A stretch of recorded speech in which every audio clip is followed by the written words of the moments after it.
It has been a long time since I've done this. Many years ago, when I first started the Diary of a CEO, the central idea of the show was to read my diary every week.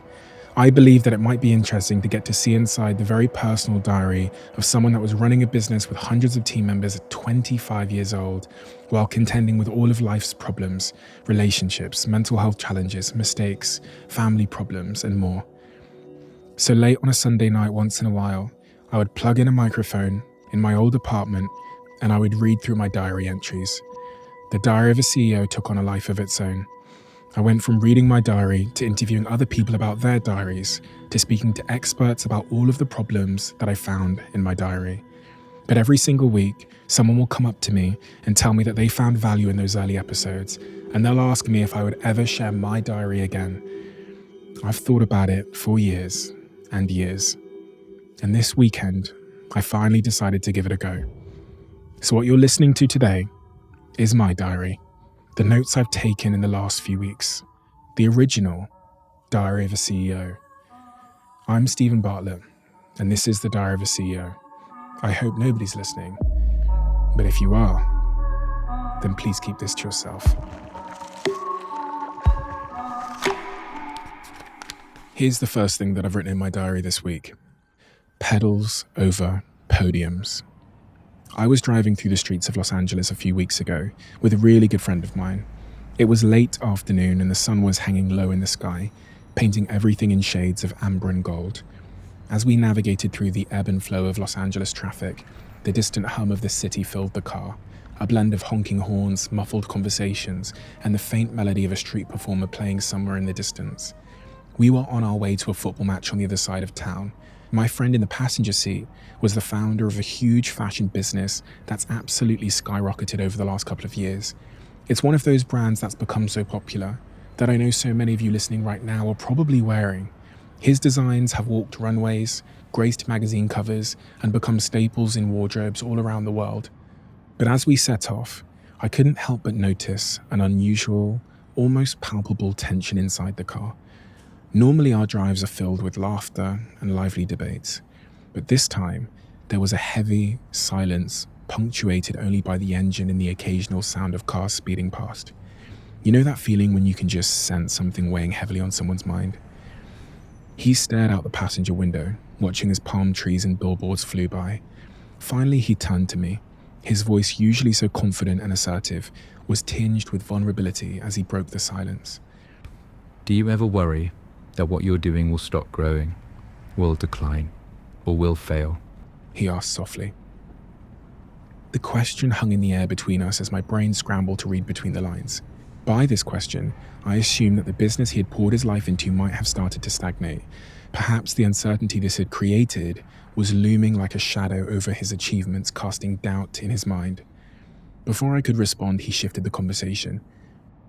I was talking to our mutual friend John the other day. You know, the one with the podcast.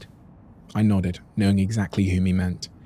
Even he's a little bit concerned his podcast growth has been flat, and he's questioning everything. My friend continued. As he spoke, my mind flashed back to a conversation I had years ago with Sir David Brailsford. Coincidentally, Sir David had been on my mind because I'd spoken to him the day before, and we were actually on our way to meet him at a pre-season Manchester United game in LA at that exact moment. For those of you who might not be familiar, Sir David Brailsford is the mastermind behind British cycling's transformation from mediocrity to global dominance. He was now leading performance at Manchester United under the new Ineos ownership. Many years ago, when Sir David took over as performance director of British Cycling, they hadn't won an Olympic gold medal in nearly a century. Under his leadership, they didn't just win, they dominated, securing multiple gold medals and Tour de France victories. But what struck me most when I first met Sir David wasn't his impressive list of victories. It was his intense focus on mindset and psychology, which I'm now convinced is what made those victories possible. I remember sitting across from him on my kitchen table as he cradled his mug in his hands, the steam rising and curling in the air. You know, he began, stirring his coffee thoughtfully, the spoon making a soft clanging noise against the ceramic. When our cyclists became fixated on the podium, on the medals, the glory, their performance suffers. He paused, taking a slow sip. It's a subtle shift, but it's profound. The podium exists in the future, a place beyond our immediate control. The more they obsess over standing on that podium, winning that medal, the less attention they pay to the one thing that actually matters, the present moment, the rotation of the pedals beneath them. He leaned in closer, his gaze steady and earnest, his voice carrying the weight of hard-earned wisdom. So we changed our approach. We told them to forget about the podium. Instead, focus entirely on the pedals.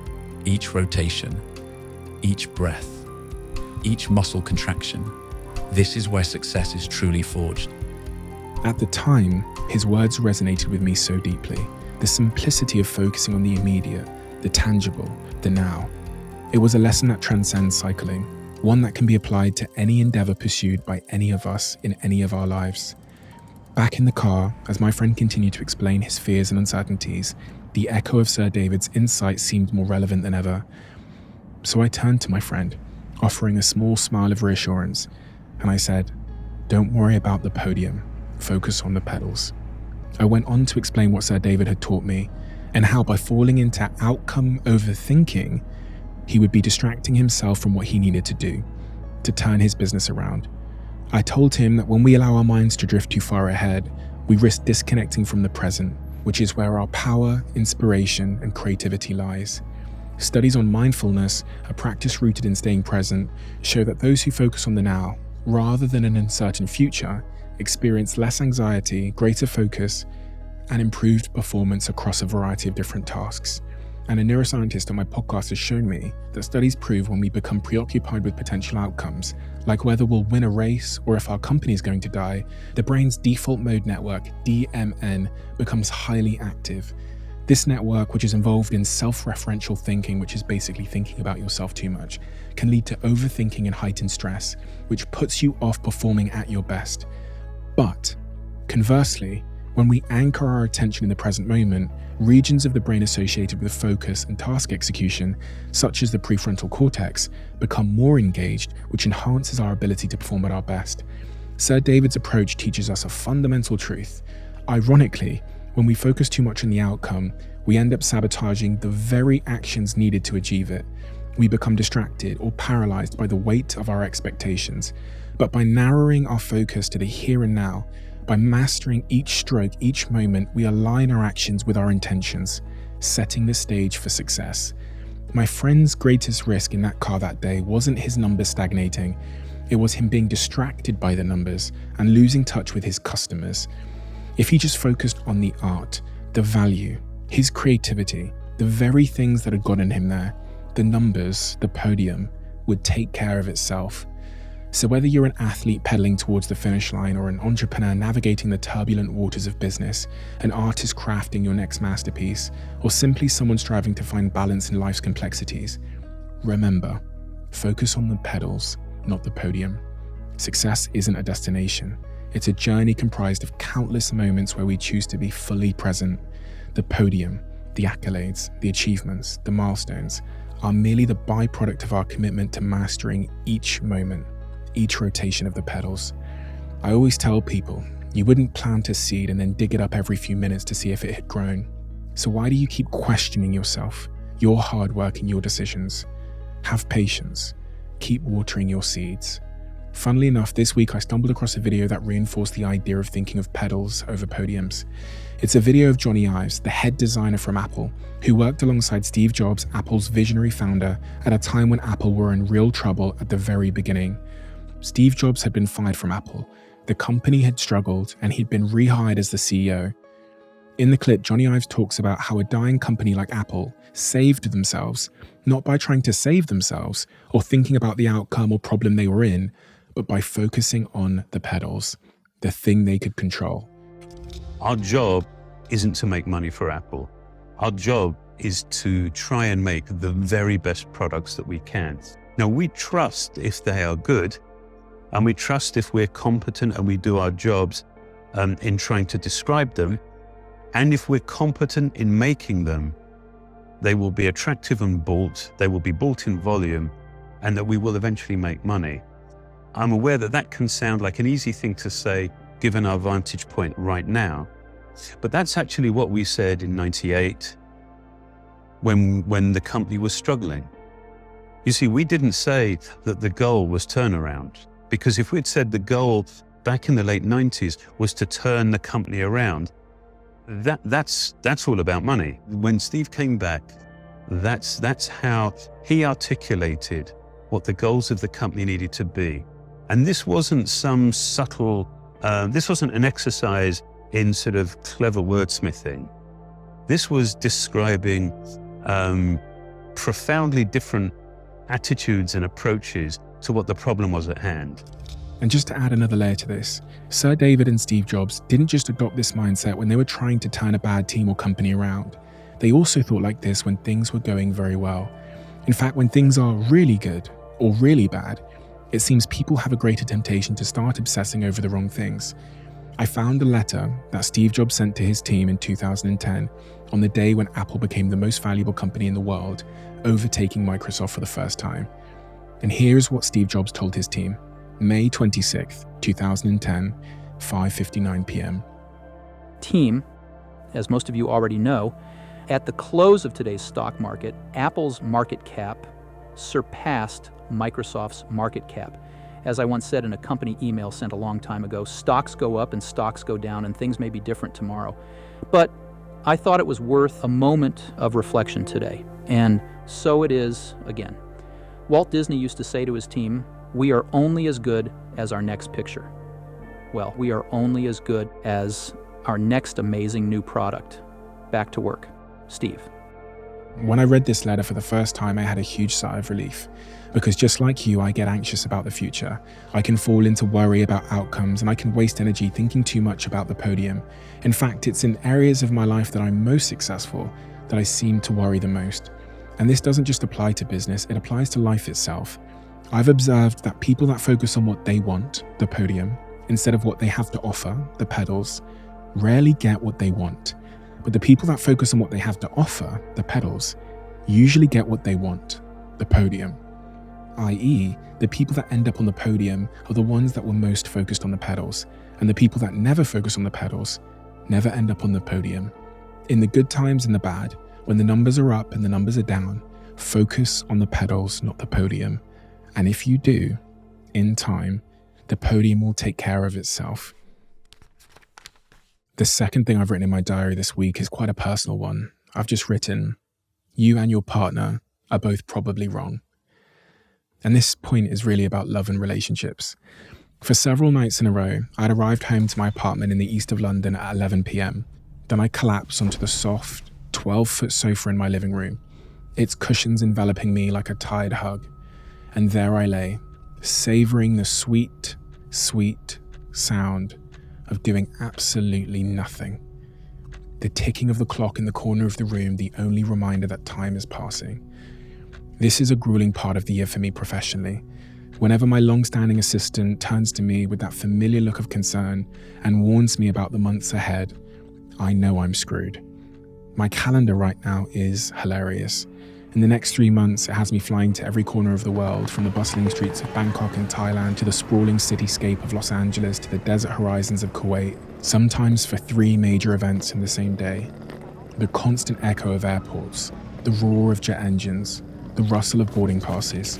For the next few months, this is the soundtrack to my life. My company, Flight, has just launched Flight Studio, our new media company, which has in turn launched a series of new shows. We've also launched Flight Books, our new book publishing company, signing almost 10 authors so far. My fund, Flight Fund, has some 8,000 applications to sort through. My podcast schedule is crammed. My speaking and event schedule is overflowing. We're building a new software company called Flightcast based in San Francisco, which has meant constant meetings with Spotify, YouTube, Apple, and more. We've just taken a new 25,000 square foot headquarters in central London called Flight HQ, which we're halfway through building.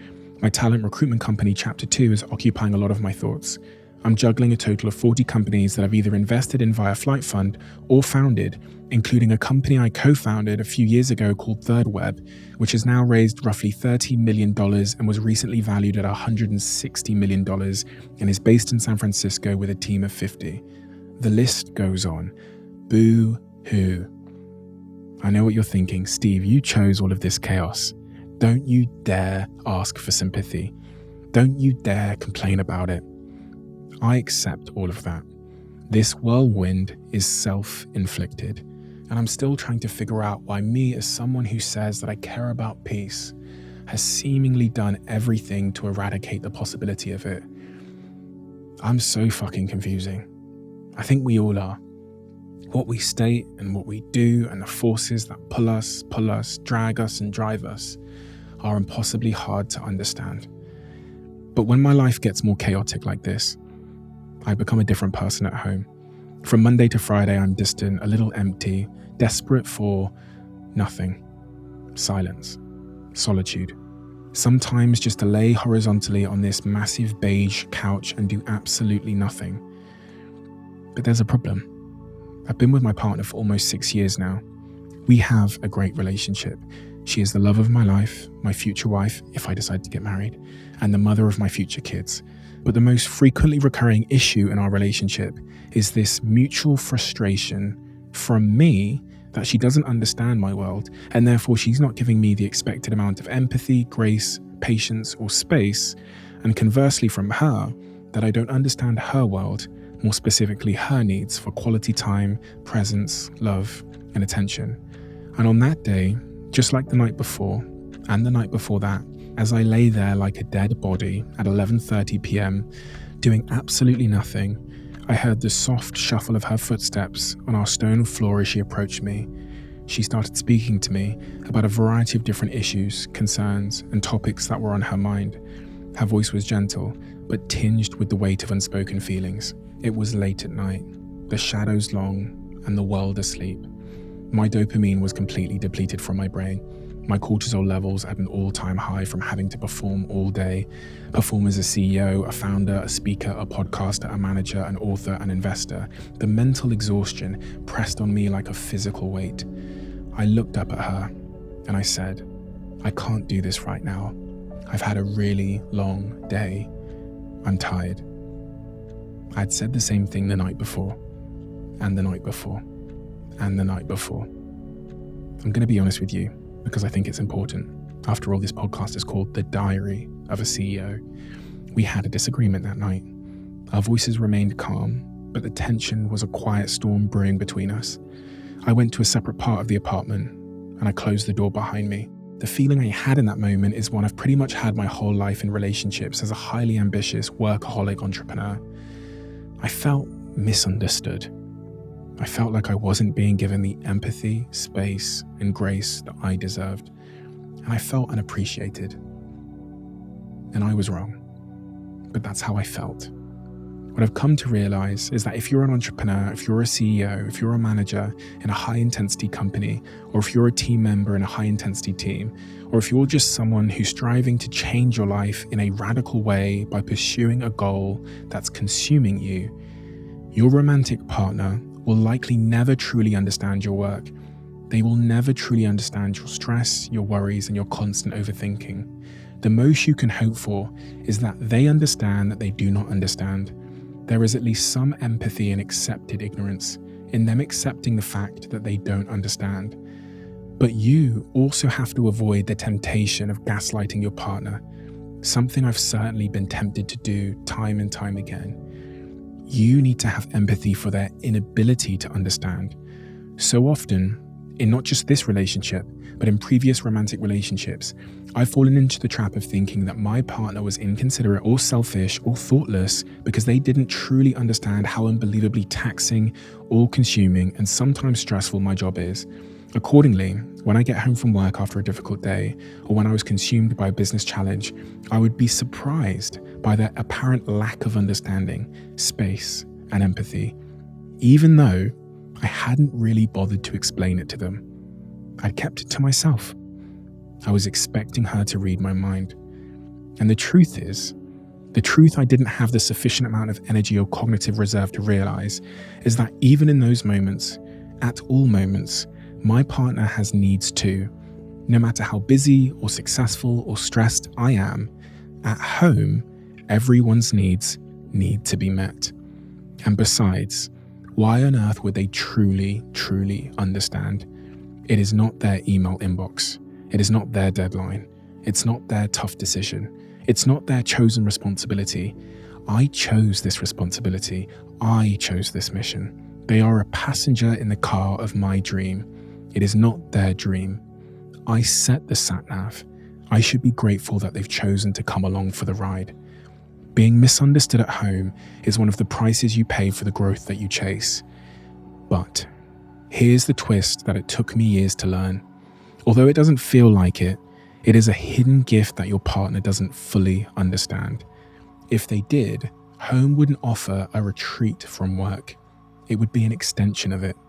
I appreciate the fact that I can walk through the door on a hard, unpleasant, grueling day into a home brimming with smiles, happiness, and free from professional pain.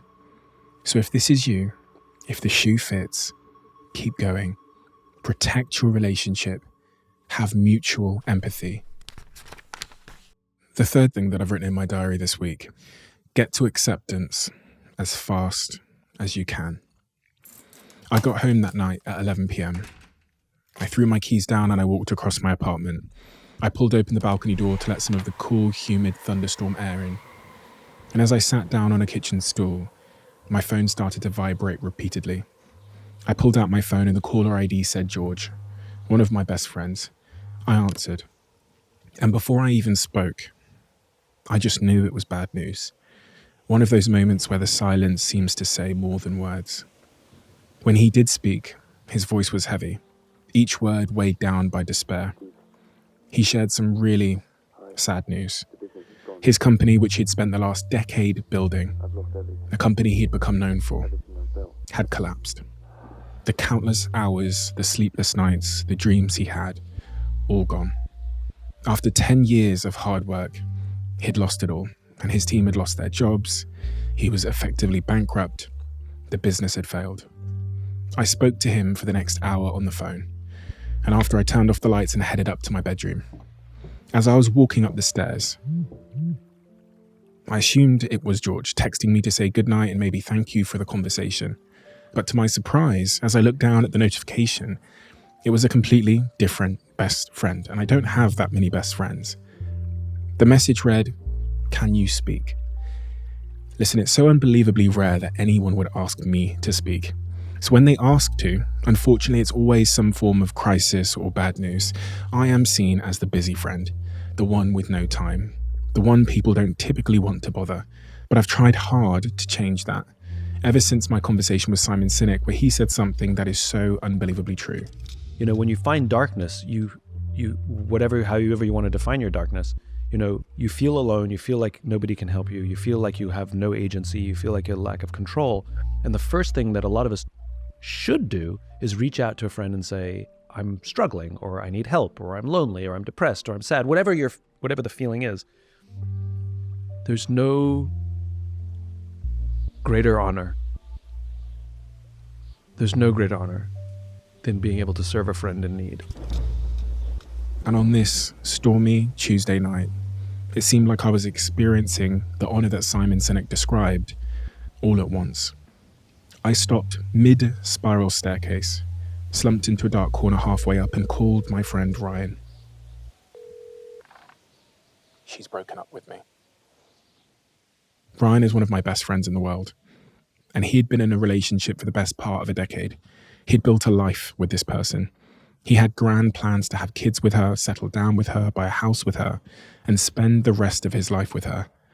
In my conversations with both of these friends, I found myself giving them support and advice. And as the words rolled off my lips, the advice that I was giving them ended up being the exact advice I needed to hear myself, because I too was facing a series of difficult professional challenges in my businesses, challenges that were keeping me trapped in a cycle of overthinking.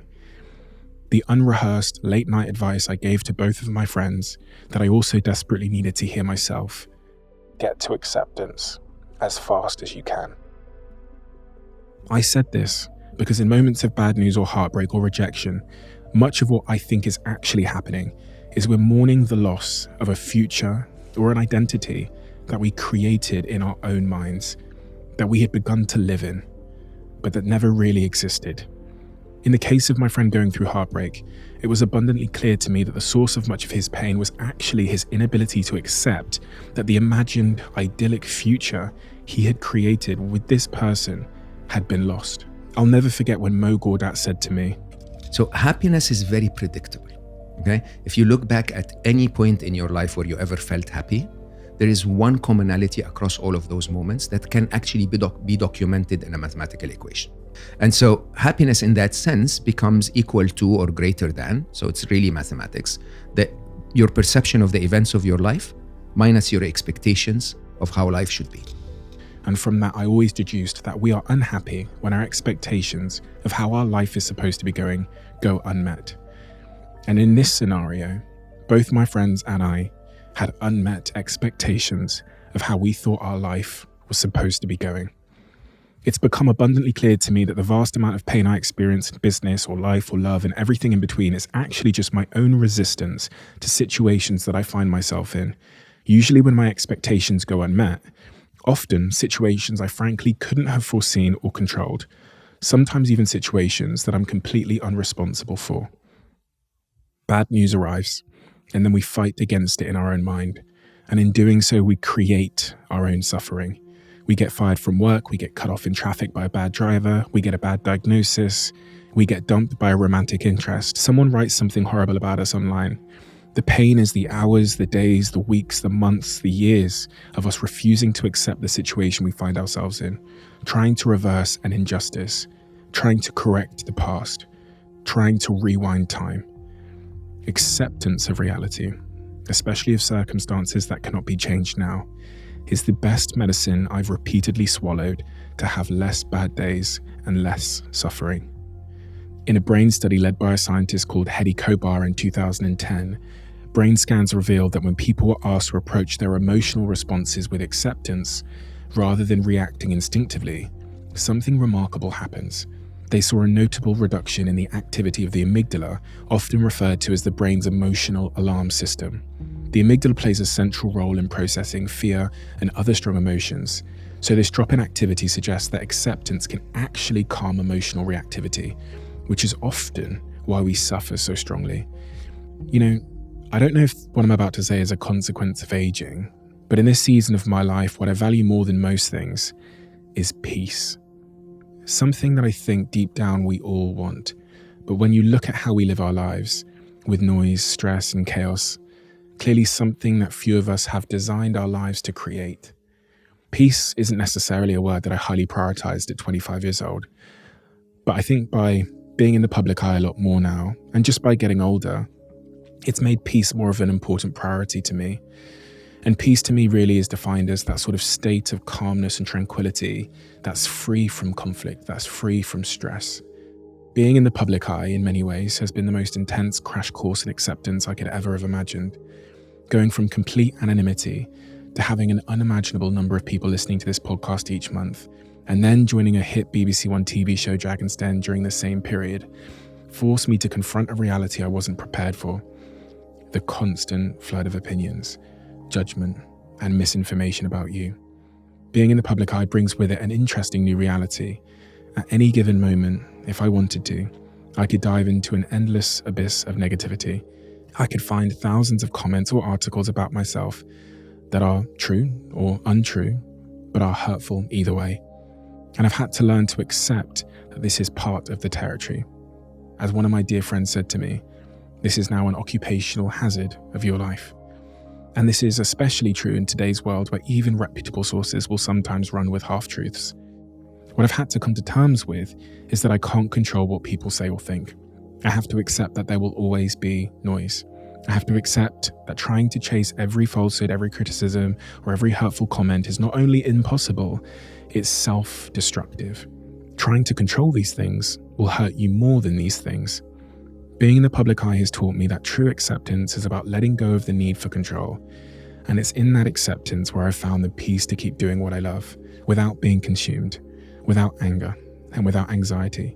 The anxiety and worry and overthinking that I couldn't seem to get hold of when I was first catapulted into the public eye. Do you ever fantasize about running away? I do. If peace is what I'm after, Surely I should escape to a secluded beach on an island somewhere. I could buy my own island, build a little home right there on the water. I imagine I'd fly my friends out and we'd spend days in the sun, working out, making music, writing. Nothing but time and freedom and peace. When I get drawn off into these fantasies of a perfect, apparent peace, I'm reminded that it would mean giving up on so many of the things that I absolutely love doing, the things that fill me up and challenge me, the things that make my life so painful and worth living. I think humans really need 5 core things outside of the basics: connection, food, water, and air. I think the first thing we need is to feel challenged. I remember having Daniel Pink, the motivation scientist, on my podcast in the early days of the Diary of a CEO. And I remember him telling me that in a study of video gamers, scientists found that an optimal balance between the game player's skill level and the game's level of difficulty keeps game players deeply engaged. This is the reason why video games have levels and increasing difficulty. You don't actually want to play your life on easy mode. And conversely, you don't want the frustration from a life that is too difficult.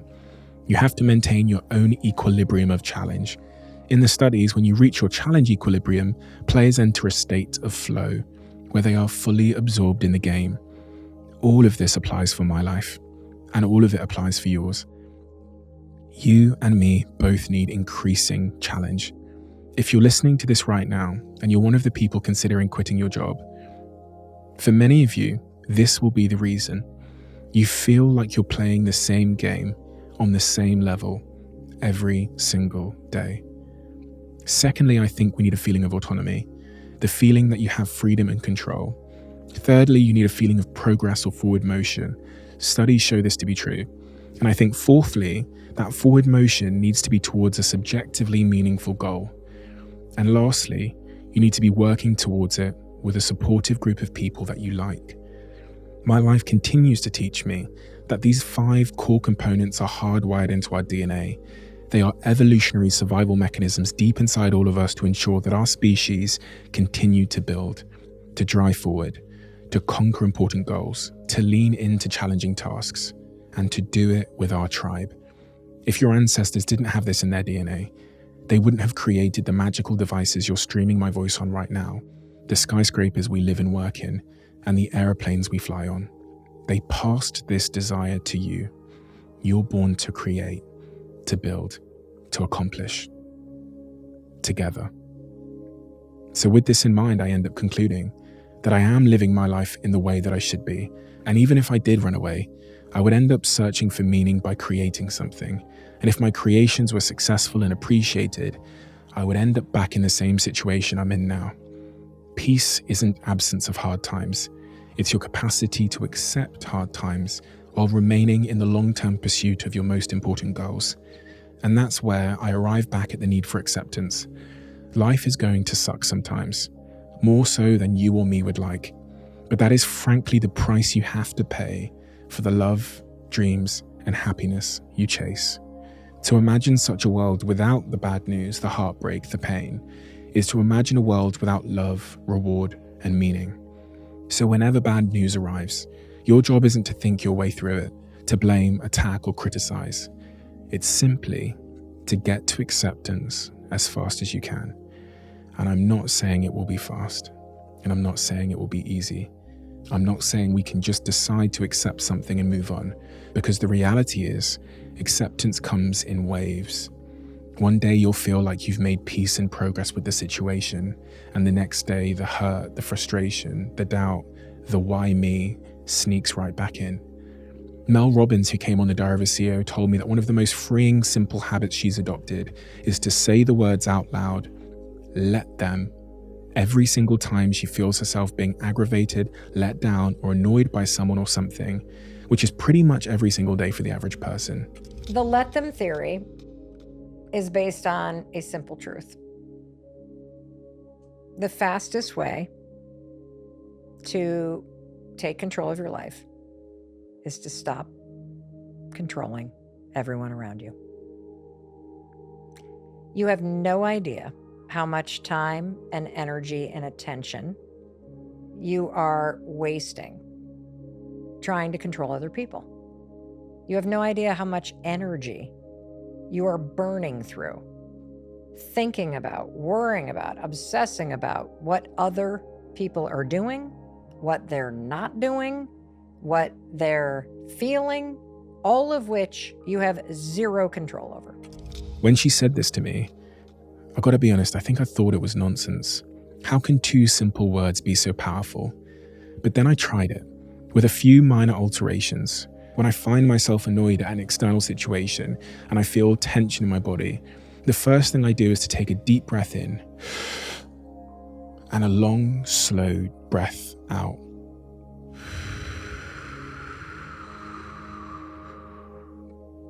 My girlfriend is a breathwork practitioner, and she tells me every single week that a long, slow, deep exhale activates the parasympathetic nervous system, which helps to calm the body by reducing heart rate and lowering your stress levels. And after I've done that, then I say, either in my head or out loud, I wish them well. I don't know why, but this simple exercise has proven to be an instant circuit breaker for me anytime I find myself falling into a bit of a spiral. It's really a decision to let go, to refuse to allow a person or situation to consume more of your finite energy, to be empathetic towards them and whatever they might be going through, which is important, and to jump straight to acceptance so that you can get back on with your life. I wish them well. Acceptance is as much about letting go as it is about holding on. It's about letting go of the need to control a situation that you can't. And it's about holding on to the belief that even in your darkest moments, there's often a hidden gift that is seemingly impossible to see. My life over the last couple of years has taught me that worry doesn't take away tomorrow's troubles. It takes away today's peace. You cannot stop the waves. Frankly, you wouldn't want a life without tides, but you can learn to surf. So get to acceptance as fast as you can. The next note I've written in my diary is one that I think so many of you will relate to. I've written, I need to spend more time in the clouds. Last weekend I went fishing for the first time in my life, and it taught me something that has completely changed my life. It was a Sunday afternoon, and I found myself in a little boat bobbing gently in the middle of a huge lake in Oxfordshire. The sky was full of rolling grey clouds, and as is typical of British weather, the rain was pelting against my green waterproof overalls. My girlfriend and I were enjoying a staycation weekend at a place called Estelle Manor. The manor offered a menu of various activities, and purely because we'd been so engrossed in a reality TV show on Netflix recently called Outlast, where 20 people have to survive and hunt and live in nature for as long as they can to win $1 million, I thought it would be a great idea to pick the fishing activity, because if she and I ever needed to fend for ourselves in the wilderness, knowing how to catch our own food might come in handy. So there we were, on this little tiny paddle boat, on this very big lake, casting our lines out, and unsurprisingly, catching absolutely nothing.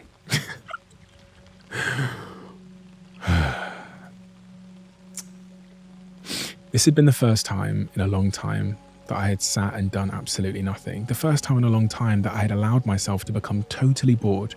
And as I sat there, bored out of my mind, dropping into this meditative state, so many of the answers that I'd been searching for in my life, in my work and in my business, seemed to emerge out of seemingly nowhere. The sheer volume of epiphanies I had while sat bored on that lake led me to an even bigger overarching epiphany which I needed to share with you today. Because for some of you, this might inspire you to reorganize your life in a way that helps you to become the creative force you need to be to reach your goals in the very, very strange times we're living in. To understand what I'm about to say, you need to understand 3 separate underlying principles that came to me that day on the lake. Principle number 1, clouds and trenches. I've been thinking a lot about this idea of clouds and trenches, the balance between 2 modes of work, and how critical it is to spend the right amount of time in each mode. The trenches are where the hard, focused work happens. The business meetings, the podcast recordings, the investment decisions, the flights, the speeches, the company building, the interviewing people to join my businesses, the Zoom calls, all the action. This is the trenches. You and I both know them well. The clouds, on the other hand, are where you step away from the grind. Not the kind of stepping away where you go and get paralytic drunk in Ibiza or distract yourself by playing video games, but truly disconnecting, thinking, walking, running, maybe reading, listening, doing nothing, fishing, dreaming. It's the space where creativity and innovation are born, where your intuition can be heard. Most of my best ideas have come from time spent in the clouds. They haven't come from boardrooms and brainstorms. They've come while I was rolling through the hills on Bali on a moped alone at night, running on a treadmill in Cambodia, or sat on this small boat, praying, waiting for a fish to tug my line. Principle number 2 that came to me on the lake that day is this idea of your unique value point. One of the most fundamentally but poorly appreciated principles of life is that no matter who you are, a creative, an entrepreneur, a manager, or even a healthcare professional, you will be paid, recognized, and rewarded for your ability to do something valuable that most other people aren't doing. Take this podcast, for example. There are millions and millions and millions of podcasts out there. But the reason you choose to listen to mine is because there's something that we do differently, something you value, that is hard to find elsewhere. That valuable point of difference is ultimately why we're rewarded, in this case, by your attention. The greater the difference you offer, the harder it is to find, and the more that it is valued, the more valuable you and your work becomes. Therefore, the more you'll be paid and the richer you'll be. In business, we call it a USP, a unique selling point. But for me, it's more about the unique value you bring. It's not just about being able to sell something, it's about delivering real hard-to-find value. This idea of having a strong UVP, unique value point, was brought into focus for me this week as I watched with my jaw on the floor as Elon Musk's SpaceX launched a 50-story rocket, the biggest to ever launch, weighing some 200 tons, into the air and then caught it midair with 2 metal chopsticks. Unfathomable. SpaceX's value is so rare and so large that it's made SpaceX nearly $1 trillion company. The second principle of UVP is something that most people building a career or company don't fully understand. Almost 10 years ago, when I was thinking about this concept of unique selling points for an article I was writing for the Huffington Post, I asked the owner of my local corner shop in Manchester, UK, why he thinks customers choose his shop. He gave me this long list of reasons that included things like great customer service, clean shopping aisles, and lots of different types of milk. But in reality, as a customer of his, I choose that shop because it's the closest. Proximity, and therefore convenience, is their only real unique value point. And if a new corner shop opened closer, unfortunately, Dennis, you'd lose me as a customer forever. Hold on to these 2 ideas of the clouds and trenches and your UVP as I introduce the final point. Principle 3 is the accelerating pace of change. The world is changing at a pace faster than any time in human history. Futurist Ray Kurzweil famously said, "We won't experience 100 years of progress in the 21st century. We'll experience the equivalent of 20,000 years of progress." The rate of change is accelerating so fast that the solutions to today's problems will be outdated faster than ever before. If you're 40 years old today, by the age of 60, you'll experience a year's change at today's rate in just 3 months. If you're 11 years old today, by the age of 60, you'll experience a year's worth of today's change in just 11 days. In simple terms, the correct answers to the business, professional, marketing, or personal questions that you care so much about will change at lightning pace. And therefore, so will your unique value point. Technology, markets, and the world will move on faster than you can blink. This phenomenon is often referred to as acceleration of business cycles or creative destruction. The easiest way to see this playing out is to study the rate in which great companies rise and fall in the modern economy. By looking at this data, you can essentially see how long a UVP, a unique value point, lasts in modern times. There was a 2008 study done by a company called Insight that showed that companies are rising and falling them faster than ever before.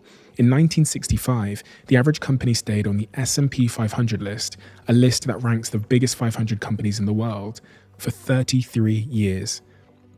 By 2018, that number had shrunk to 17 years, and by 2027, it's projected to drop further. They predict the company will only be on that list for around a decade. At this rate, by the time I'm 50, companies will only be on the S&P 500 list for a few years, maybe even a few months, before they're disrupted and fall off that list. However, even these forecasts presume that AI isn't going to further turbocharge disruption, which I certainly think it already is. I think by the time I'm 50, Some companies, especially technology companies, will last just months on the S&P 500 list before they're disrupted and fall. And over the last few decades, we're seeing the rise of new companies and the fall of companies accelerate. In comes Apple, out goes Kodak and BlackBerry and Nokia. In comes Netflix, out goes Blockbuster. In comes ChatGPT, out goes Google, maybe. This isn't how things used to work. Companies used to stay big and powerful for multiple decades or even centuries because their unique value point was so strong. But in a changing world, in a technological one, in an AI one, everything changes. So as creatives, as entrepreneurs, as professionals, how do we keep up? And that is where principle number 1 comes in. That's where the clouds come in. You have to spend more time in the clouds and less time in the trenches. This is what the lake whispered to me that day. More time dreaming, more time disconnected from the trenches, more time alone with ourselves, to stay inspired, create new ideas, to disrupt ourselves, to innovate, to tune in. When we're in the trenches, we are standing so close to the painting that we can't see the picture. Stepping away gives our mind the space to wander, to connect old dots in new ways, and to find new valuable points of difference to explore and experiment with.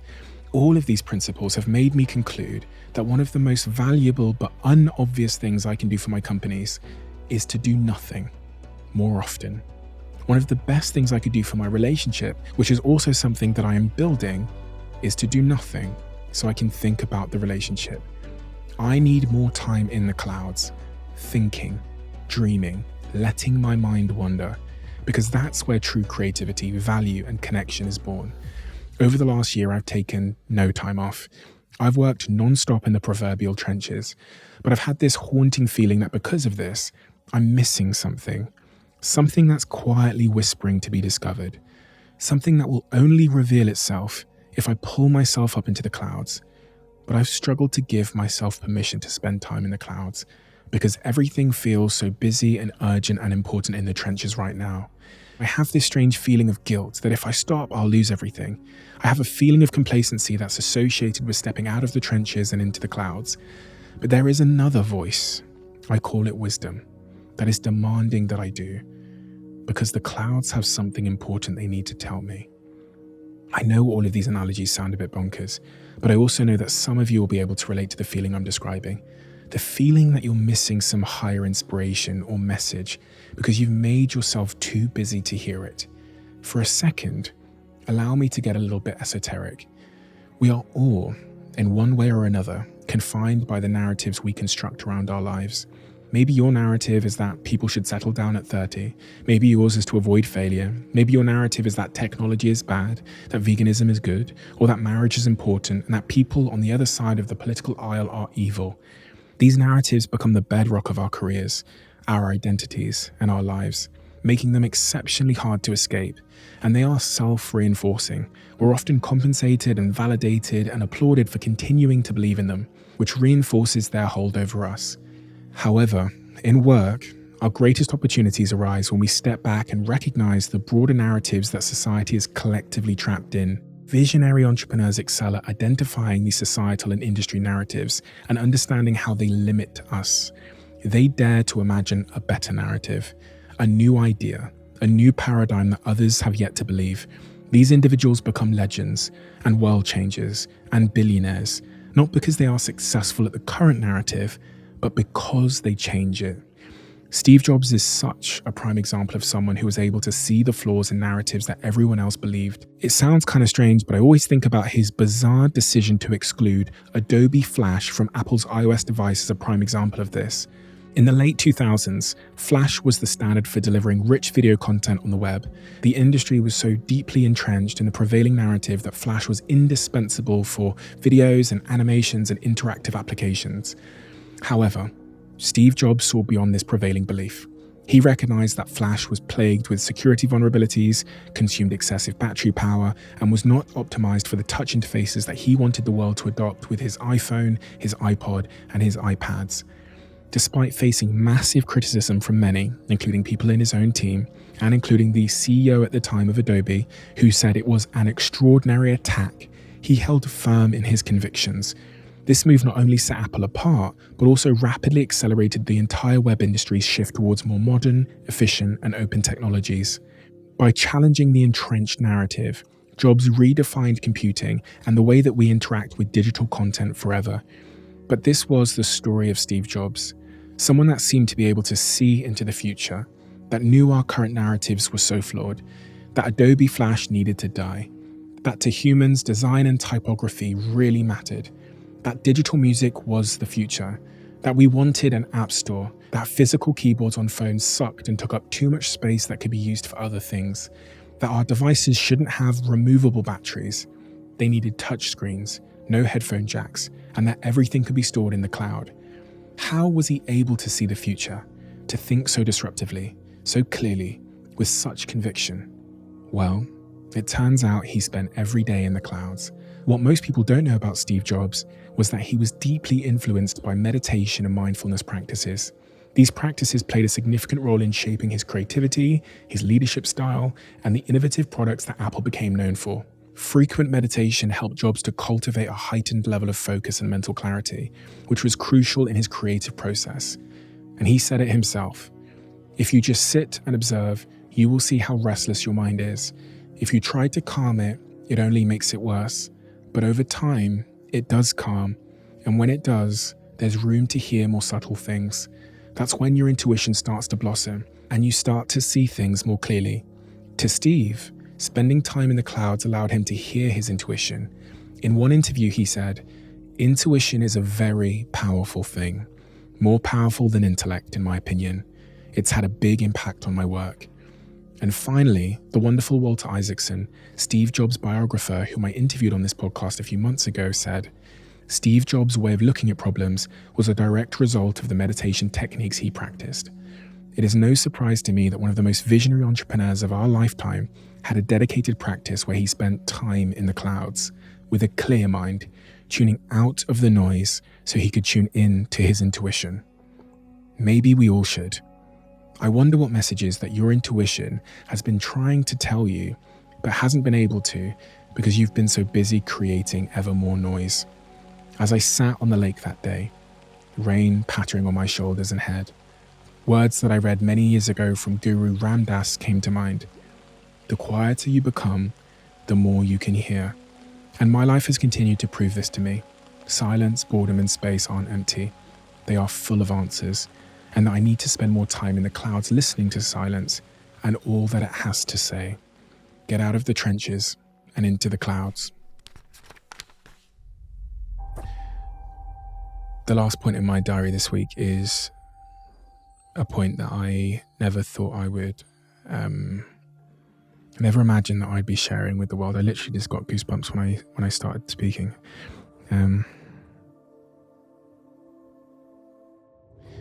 It was 10:49 p.m. on Wednesday, the 16th of October.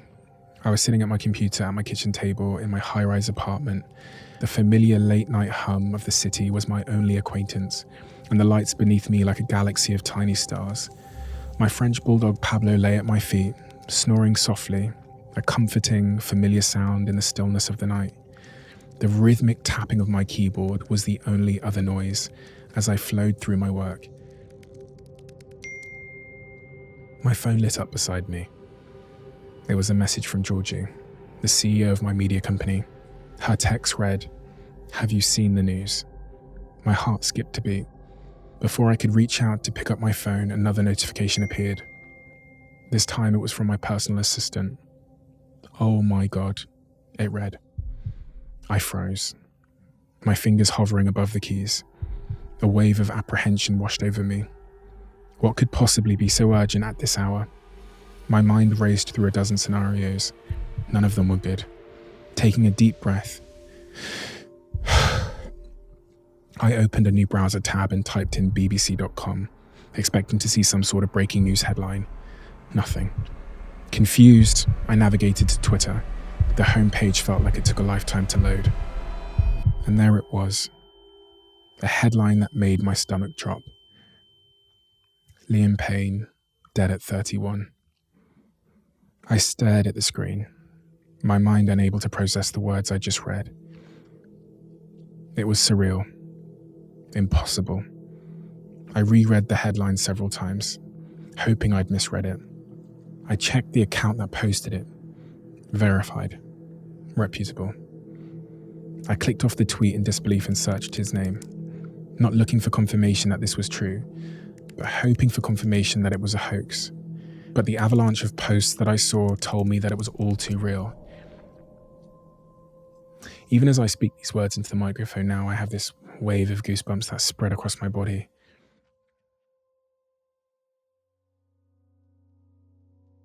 On June the 1st, 2021, Liam was a guest on my podcast. We had a raw, open and honest conversation about life, his struggles with fame, and his mental health. After the cameras had stopped rolling, we stayed chatting for a long time. We exchanged numbers, and later that night he texted me expressing that he was still on a high from the conversation and sharing some of his new music which we had discussed after the recording. I was just about to join Dragon's Den and step one step further into the public eye, something he knew more about than anyone. We were both basically the same age, interested in many of the same things, and so over the next 3 years we became good friends. Between 2021 and 2024, I spent time at his house on multiple occasions learning about his world, his dogs, his love of art, his admiration for his son Bear, his manager, his dreams, his new music and his struggles. We did boxing lessons together when he visited me during Dragon's Den recordings. We went to the gym together in London when we were both in town. We invested in a company together, had many dinners, nights out, trained for soccer aid football matches together, and had a big England Euros party together in Manchester. He felt like a younger brother to me. I loved him because he was so kind, he was so pure-hearted, he was so funny, and he was so hopeful that he could overcome all of the challenges that he was struggling with. Liam's death breaks my heart. I can feel my eyes filling with tears as I say these words. And what he needed most from the world was love and kindness and grace. When people need this most, they often get the exact opposite because their behavior is strange, their behavior is atypical, it is hard to understand. Robbie Williams, the legendary artist who rose to stardom at an early age and struggled through some of the same addictions that Liam spoke about publicly, called me after Liam's passing and offered some words of wisdom, some words of comfort and understanding. He also said publicly, we don't know what's going on in people's lives, the pain they're going through, what makes them behave in the way that they behave. Before we reach judgment, a bit of slack needs to be given. Before you type anything on the internet, please have a think. Do I really need to publish this? Because what you're doing is you're publishing your thoughts for everybody to read. And even if you don't think that celebrities and their families exist, they fucking do. Skin and bone are immensely sensitive. As individuals, we have the power to change ourselves. We can be kinder, we can be more empathetic. We can at least try to be more compassionate towards ourselves, our family, our friends, strangers in life and strangers on the internet. Even famous strangers need your compassion.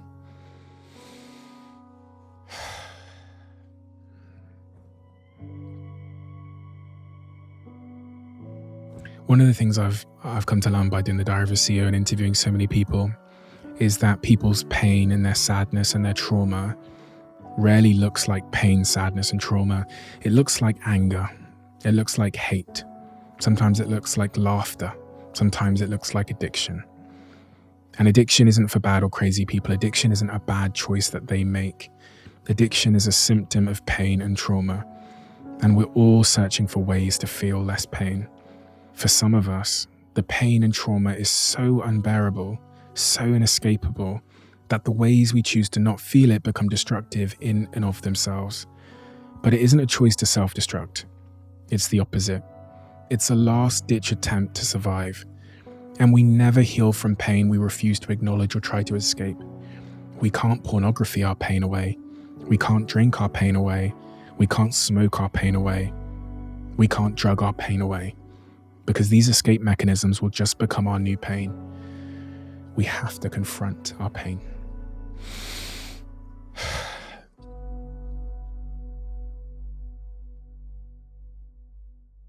Losing Liam has shattered a comfortable illusion that I lived under. But in the fragments of that illusion, I found a sharper, more vibrant appreciation for every single moment, every connection, every person that I love.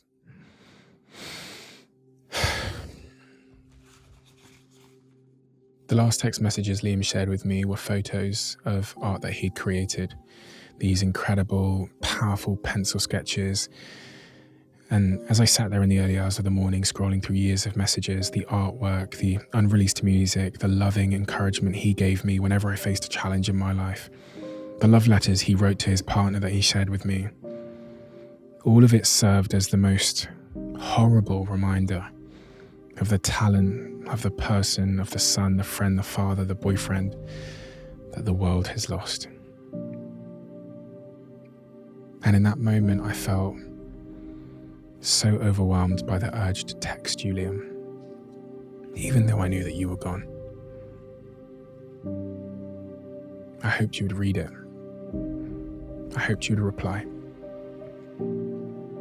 So I typed the words out anyway. I love you. I'm so sorry that I didn't do more. One more phone call, checking in for no reason at all. One more conversation about how talented you are and how the world needs your gifts. One more message, one more laugh, one more hug. I knew you needed help. I didn't know how to help.